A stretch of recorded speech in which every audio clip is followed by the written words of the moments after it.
Our perceptions of the Amazon are mostly mythical.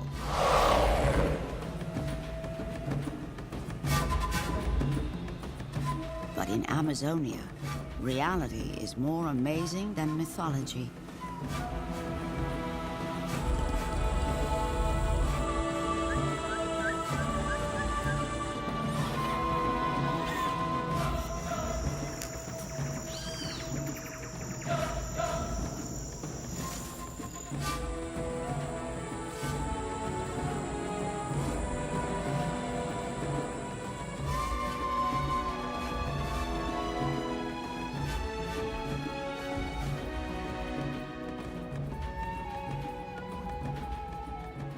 South America has the biggest river, the largest forest, the longest mountain range, and the greatest variety of life forms of all the continents on Earth. Rivers from 5 nations pour into the vast flatland of equatorial Brazil to form the greatest moving mass of fresh water in the world. The Amazon River flows toward the rising sun, and with it, 1/5 of the continental runoff water of the planet.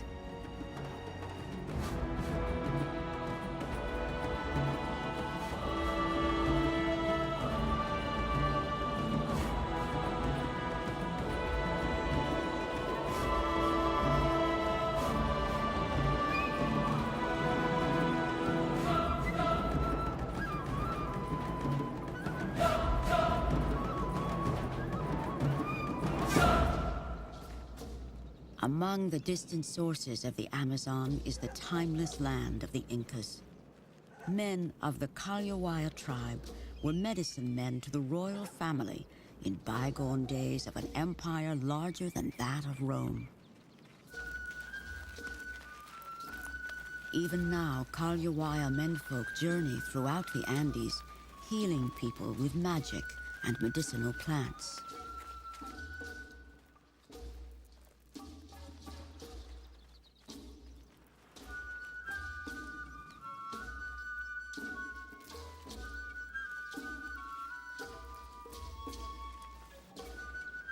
Julio Mamani will follow the tradition of his people. It saddens me there was no plant nor magic that could save my mother when she got sick.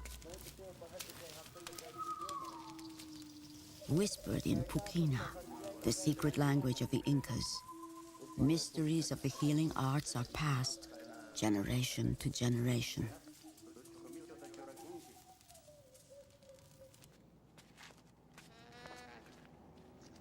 I have made a vow to go to the great tropical forest below our mountain home and return with plants that will increase our power to cure illness and prolong life.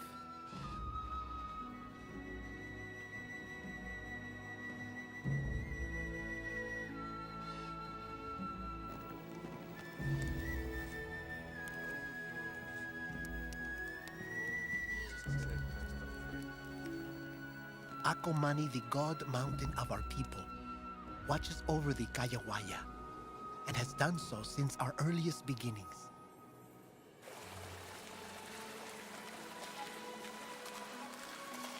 It is said that water trickling from the glaciers of Acomani will lead one to the great river. Sipping the melt of ancient ice brings rejuvenation. When I reach the tropical forest, perhaps I can trade the glacial water for an unknown elixir that will prolong life.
Incas once ruled the highlands where source rivers of the Amazon gouged out some of the deepest canyons on Earth.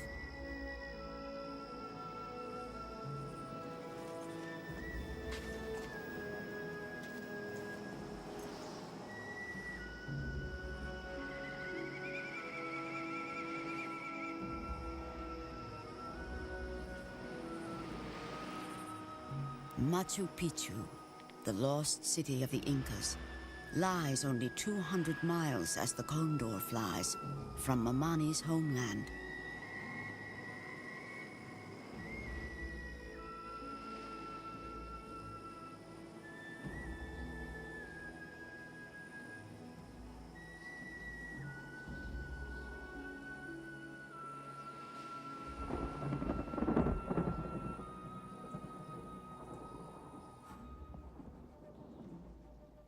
Below the citadel, the Urubamba River cuts its canyon ever deeper on its rush to join the Amazon.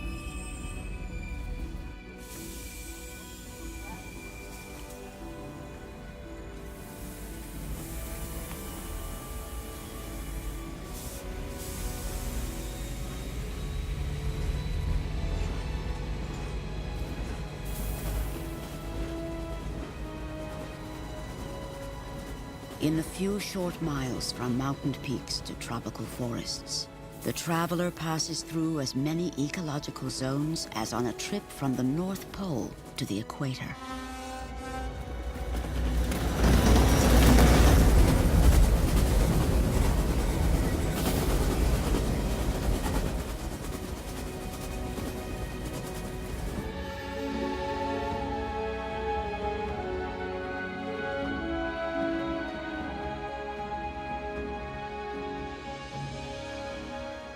Below the mountains, the trees become an endless sea of green.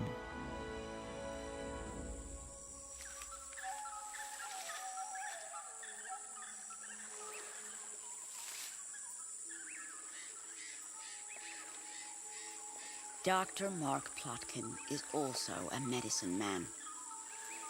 Like Mamani, he is in search of plants that will heal humanity's ills.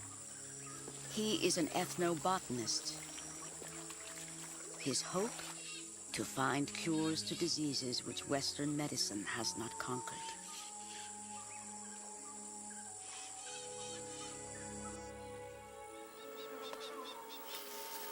There's a remarkable connection between the plants and peoples of the forest.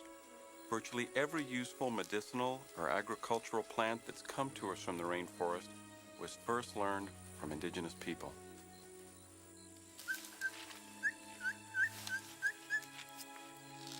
Dr. Plotkin is driven by a dread that some species may disappear before their life-saving attributes are discovered.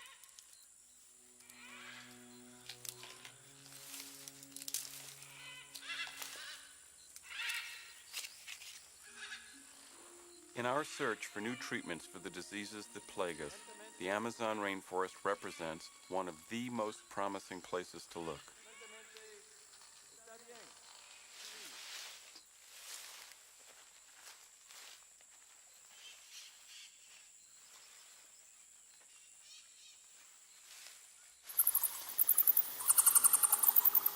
At La Cueva de las Lechuzas, I have reached the edge of the legendary forest.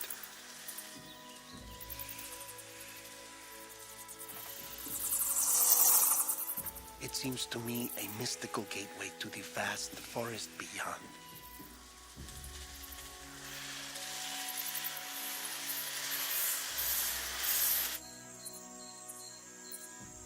Mamani has reached the flatlands of Amazonia, a region almost large enough to cover the face of the moon.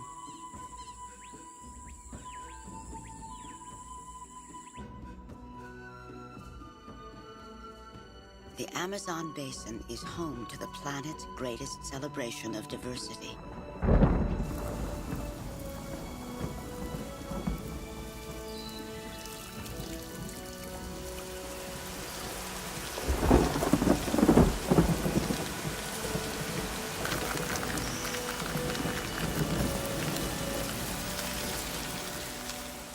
For millions of years, environmental conditions have been favorable to a profusion of life.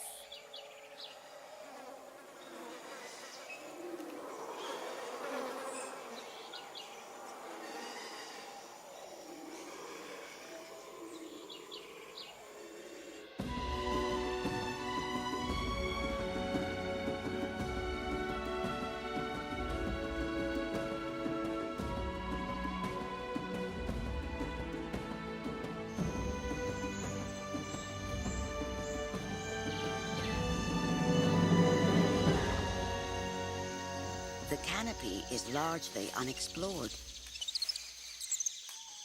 Its upper tier, where most of its life goes on, has barely been visited.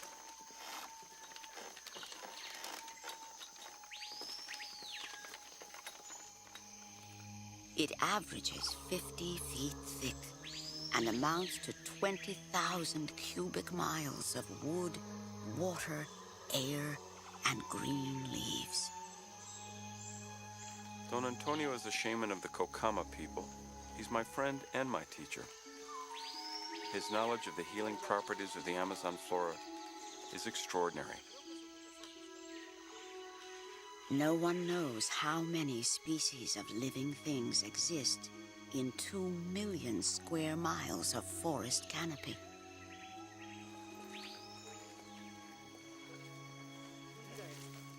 The Amazon houses a gigantic ecological machine of global importance. It is a world resource at risk. The biodiversity of the Amazon is unique.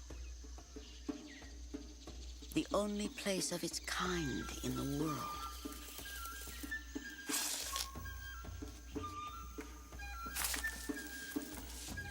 In the light and warmth and water are millions of different species, and many more, perhaps, unknown.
The sloth, called perezoso, or lazy one in Spanish, swims as well as most quadrupeds.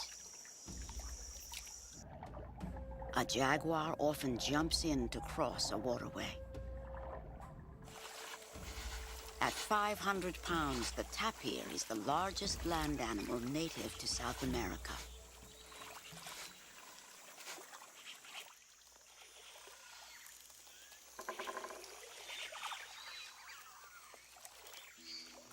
In mid-year, the Amazon rises to maximum flood, as much as 45 feet above its November minimum. With the deluge, aquatic life invades the once dry forest floor. The pirarucu is one of the main food fish of the Amazon. It can exceed 6 feet in length and 200 pounds in weight.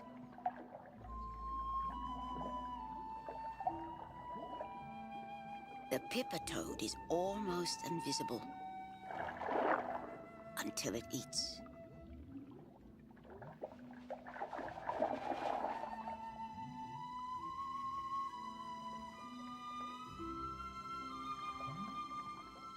Electric eels deal death with 500-volt shocks.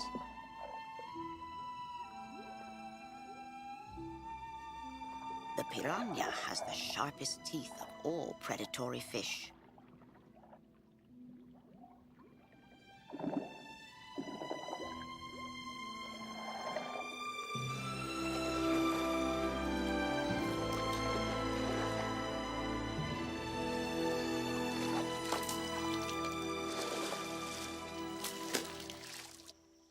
Of all the creatures of the Amazon, the pink dolphin is the most celebrated.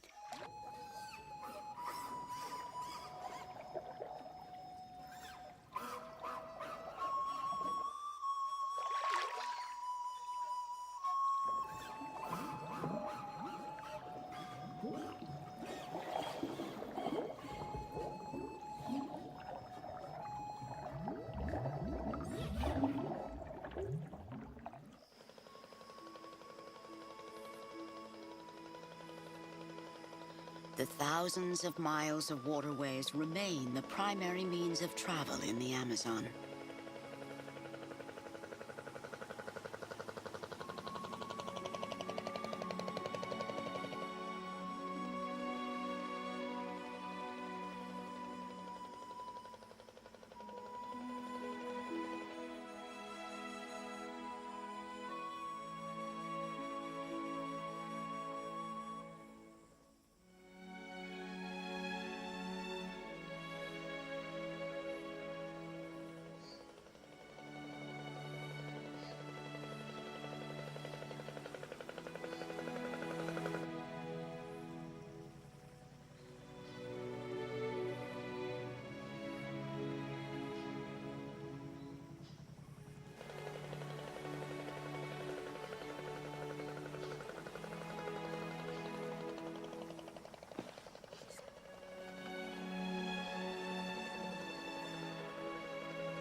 The people of the river are known as caboclos, part Indian, part Portuguese, sometimes the blood of Africans. Many are almost as skillful as the Kayawayas with herbal remedies. We have much to learn from one another.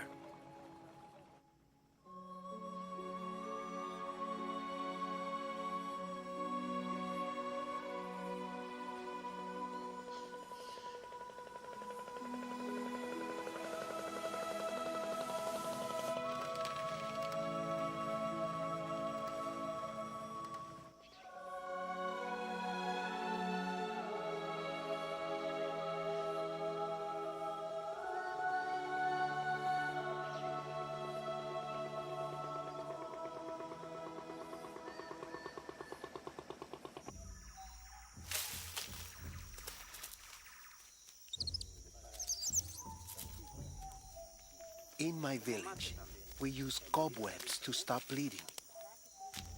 Here I have been shown how to dress a wound with leaves that would coagulate blood. Most folk remedies and medicinal cures used by the caboclos come from the Indians.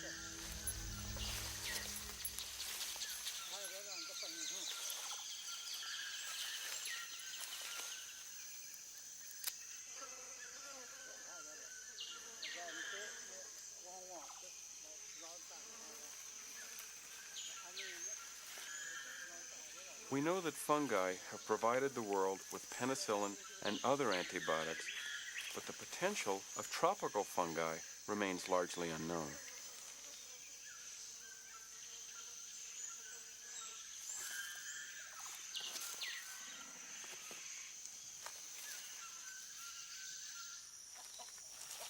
For millions of years, the Amazon was uninhabited by humans.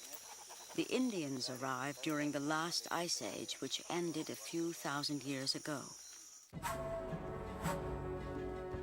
After the Europeans arrived 500 years ago, In quest of land, slaves, and gold, indigenous people fled deeper into the wilderness.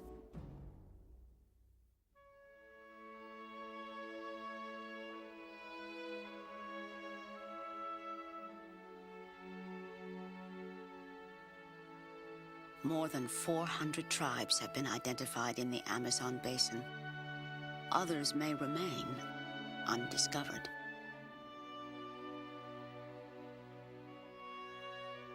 With no sense of time beyond tomorrow, they live in hiding, cradled in an everlasting present.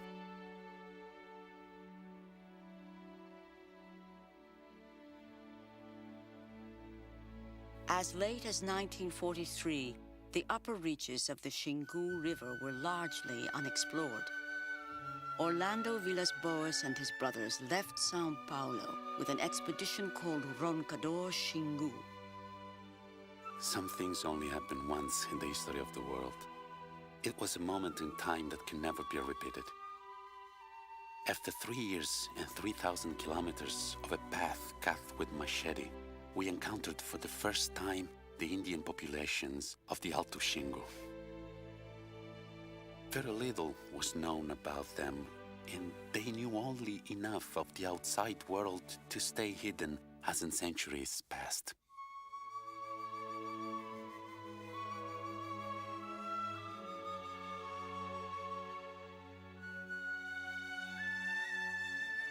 The brothers Villas-Boas won acclaim for their success in postponing the bulldozing march of civilization into the Xingu.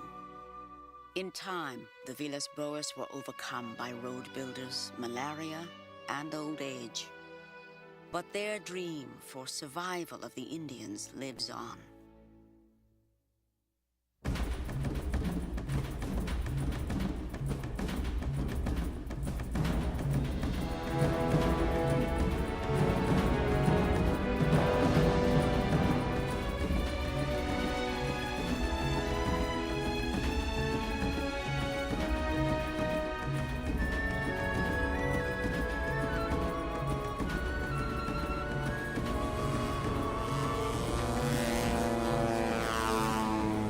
Sidney Pozuelo carries on the legendary work of the brothers Villas-Boas. Sidney's task is to seek out isolated tribes and promote legislation to keep Indian lands off limits to all outsiders.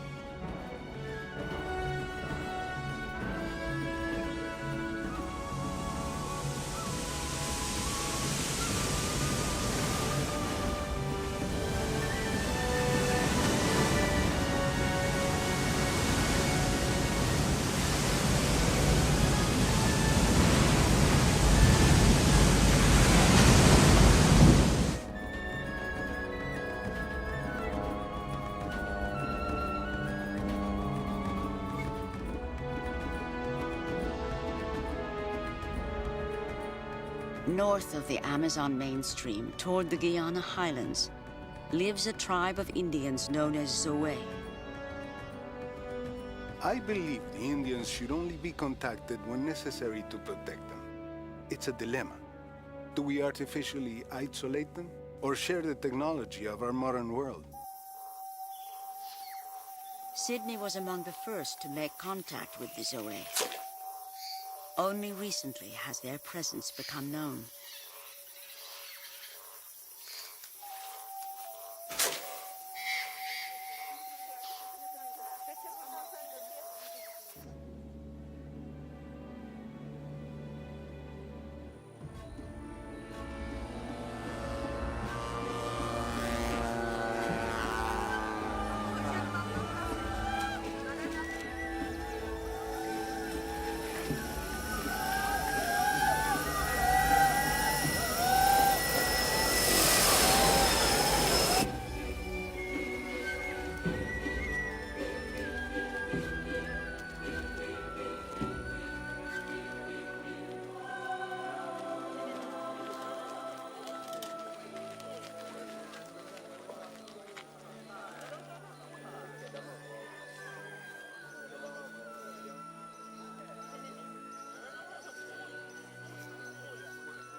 I am pleased to find no mosquitoes, no malaria, and no sickness, except a woman who had a toothache that her granddaughter treated with medicinal plants.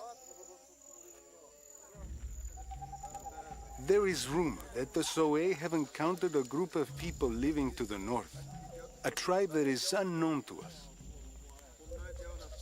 Some of the men agreed to show me where the strangers have been seen.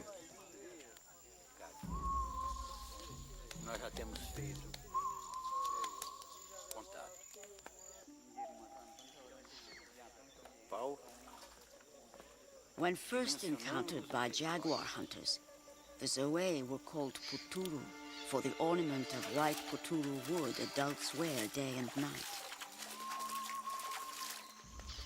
We don't know who the others might be, or if they really exist.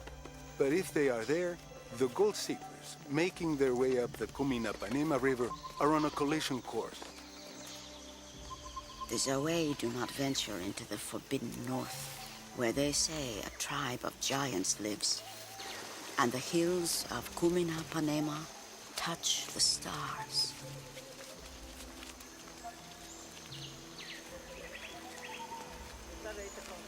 If there are uncontacted people in the Northern Highlands, I would prefer to leave them alone. But it is critical that those who care about them be the first to reach them.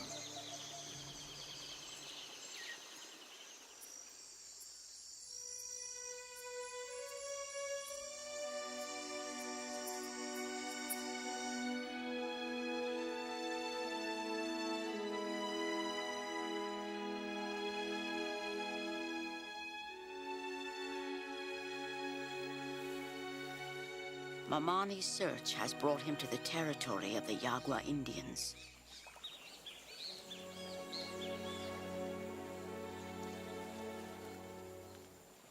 The Yaguas have had contact with outsiders for several hundred years. They are a large tribe known for herbal remedies.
The curacao was killed by poison on the tip of the dart.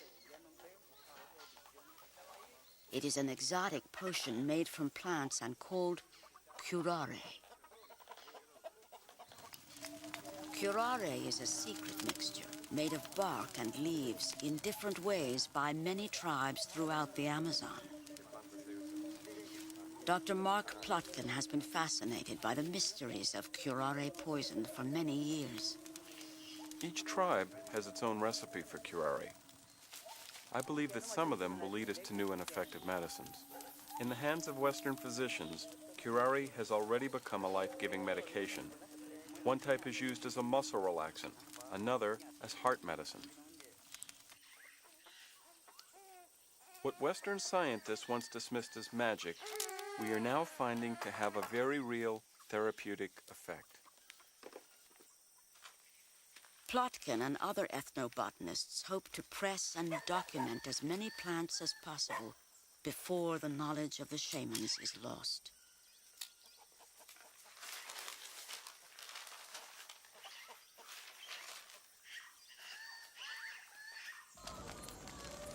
Learning the jealously guarded secrets of indigenous shamans requires genuine friendship and mutual trust.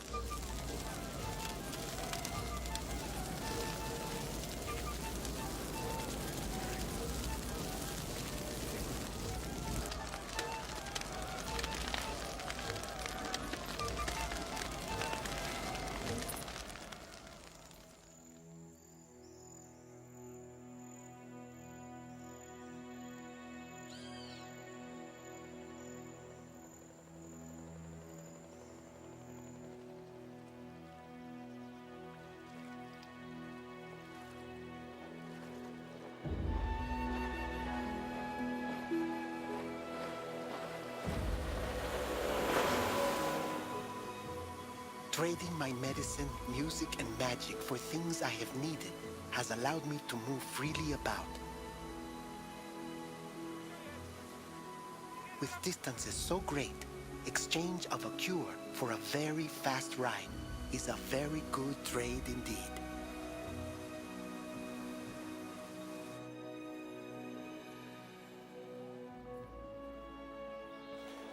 Herbal markets exist in cities and towns all along the Amazon and its tributaries.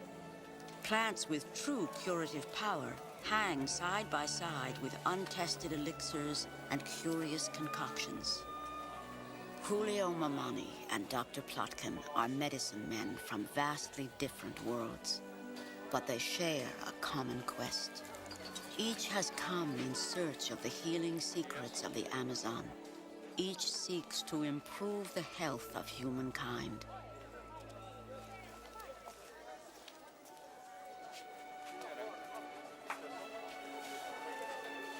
And for a fleeting instant, time stands still. And two distant worlds are one.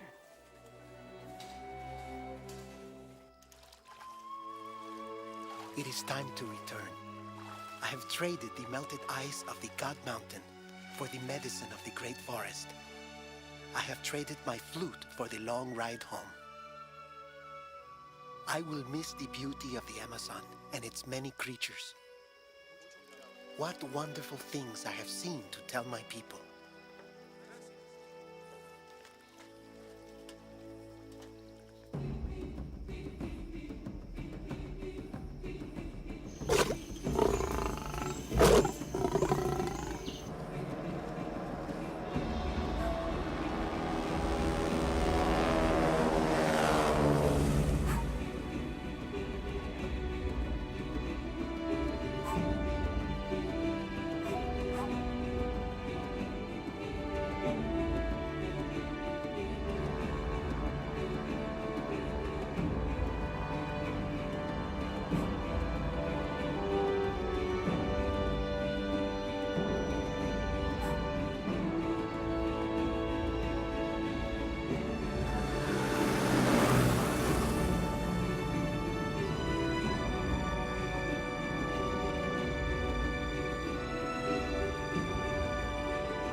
I shall return one day, and if not I, maybe my son will come. There is so much to learn, and yet so little time. Neither the shaman nor the scientist discovered a magic elixir to end all suffering, but each has gained new knowledge and discovered cures that will improve the health of humankind. The Amazon quest has only begun.